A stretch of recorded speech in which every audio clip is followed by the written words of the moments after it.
بسم اللہ الرحمن الرحیم۔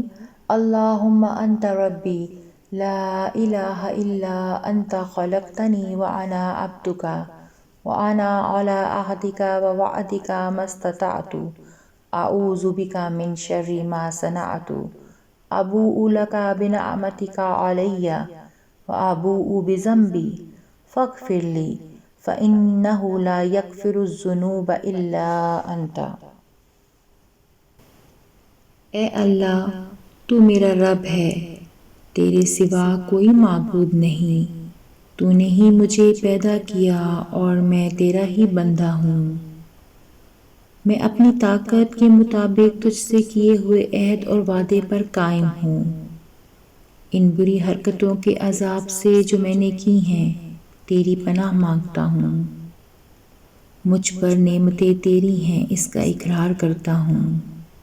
میری مغفرت کر دے کہ تیرے سوا اور کوئی بھی گناہ نہیں معاف کرتا۔ آمین۔ آپ صلی اللہ علیہ وآلہ وسلم نے فرمایا کہ جس نے اس دعا کے الفاظ پر یقین رکھتے ہوئے دل سے ان کو کہہ لیا اور اسی دن اس کا انتقال ہو گیا شام ہونے سے پہلے، تو وہ جنتی ہے۔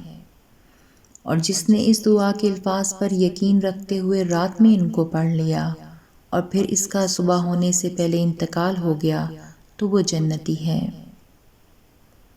صحیح بخاری حدیث نمبر 6306۔